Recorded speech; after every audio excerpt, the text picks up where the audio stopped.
আজকে আমরা যারা এই মানববন্ধনে একত্রিত হয়েছি, আমরা স্পষ্টভাবে বলতে চাই, ৭১-এর মুক্তিযুদ্ধ যেমন কোনো বিশেষ গোষ্ঠী বা বিশেষ দলের নয়, বাংলাদেশের আপামর সাধারণ মানুষের জনযুদ্ধ ছিল। একইভাবে ২০২৪-এর গণ অভ্যুত্থান বলেন কিংবা আন্দোলন বলেন, সেটিতেও কিন্তু বাংলাদেশের সকল শ্রেণী পেশা মতের মানুষ একসঙ্গে রাস্তায় নেমেছিল। নীল মজাদার গোলমার্ক বক্স, কুড়মুড়ে বাইটে ফুরফুরে লাইফ।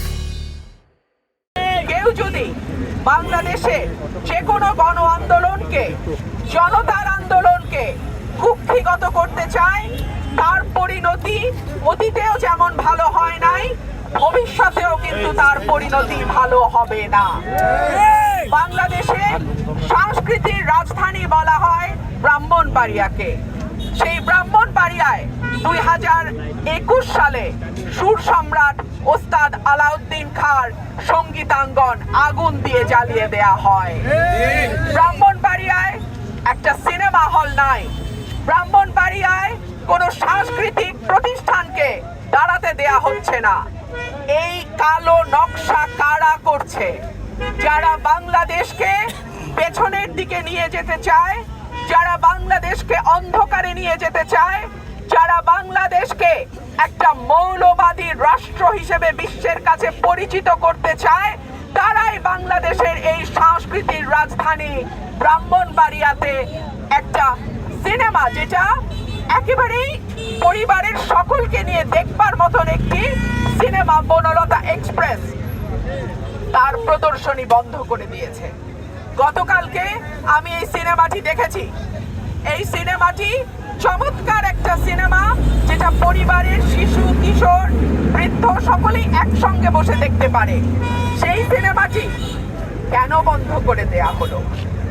আমি যদি প্রশ্ন করি, যেই রাষ্ট্র ৬ বছরের শিশুকে ধর্ষণ আর বলাৎকার থেকে রক্ষা করতে পারে না, যেই রাষ্ট্র ৭০ বছরের বৃদ্ধাকে ধর্ষণের হাত থেকে রক্ষা করতে পারে না, যেই রাষ্ট্রে প্রতিদিন ২ জনের উপরে মানুষ খুন হয়, যেই রাষ্ট্রে দুর্নীতি, দুঃশাসন, টাকা পাচার, ব্যাংক লুট, ঘুষ, কোন রকম কোন অন্যায়, একটার পর একটা মাজার ভাঙা হয়েছে, কবর থেকে তুলে নিয়ে লাশ পোড়ানো হয়েছে। আমরা দেখেছি দক্ষিণ পন্থা বা ডান পন্থা উগ্রবাদের উত্থান, কিন্তু আমার দেশের মাটি তো এমন ছিল না।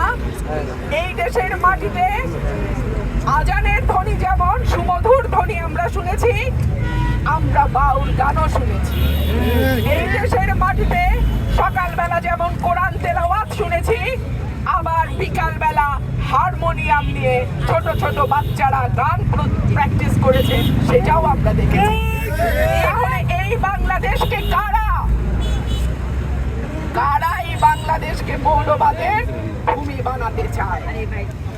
এই প্রশ্ন আজকে আপনাদের মাধ্যমে আমি রেখে যাচ্ছি, এবং এই রাষ্ট্রের কাছে আমার দাবি থাকবে, যেই রাষ্ট্র কোনো অপরাধ বন্ধ করতে পারে নাই, যেই রাষ্ট্র ছোট ছোট শিশুদেরকে বলাৎকার আর ধর্ষণের হাত থেকে বাঁচাতে পারে নাই, সেই রাষ্ট্র আজকে কি করে বাংলাদেশকে, যেখানে সব রকম সাংস্কৃতিক কর্মকাণ্ড ধর্মের পাশাপাশি চলেছে, সেটাকে বন্ধ করে বাংলাদেশকে, পরের প্রজন্মকে অন্ধকারের দিকে নিয়ে যাওয়ার মদত দিচ্ছে। আমি বলে রাখি, তোমাকে বধিবে যে গোকুলে বাড়িছে সে। যাদেরকে আপনারা আজকে আশ্রয় প্রশ্রয় দিচ্ছেন, আপনাদের মদদে যারা আজকে গান বাজনা সাংস্কৃতিক কর্মকাণ্ড সব কিছুর উপরে শক্তভাবে প্রতিরোধ করে তোলার সাহস পাচ্ছে, একদিন তাদের হাতেই কিন্তু আপনারা পরাজিত হবেন। আমি আশা রাখবো শুভ বুদ্ধির উদয় হবে, সামনের প্রজন্মকে আমরা যেন সাংস্কৃতিক কর্মকাণ্ড থেকে দূরে না রাখি। মানুষ এবং সৃষ্টিকুলের অন্য প্রাণীদের মধ্যে পার্থক্য হলো মানুষ চিন্তা করতে পারে, মানুষের সৃজনশীলতা আছে, মানুষ গান কবিতা লিখতে পারে, ভালোবাসে, তাদের মননশীল উৎকর্ষতা তারা তৈরি করতে পারে। এই রকম রাষ্ট্র আমরা আশা করি না যেই রাষ্ট্র মানুষকে পেছনের দিকে নিয়ে যাবে, যেই রাষ্ট্র একটা অসাম্প্রদায়িক সকলের বাংলাদেশকে কোনো বিশেষ গোষ্ঠীর হাতে তুলে দেবার ষড়যন্ত্র করবে। আমি আপনাদের মাধ্যমে আজকে যারা এই মানববন্ধনে উপস্থিত হয়েছেন আপনাদের সকলকে ধন্যবাদ জানাই। আমি আমার সাংবাদিক ভাইদেরকেও ধন্যবাদ জানাই, আপনারা কষ্ট করে আজকে আমাদের মাঝে উপস্থিত হয়েছেন।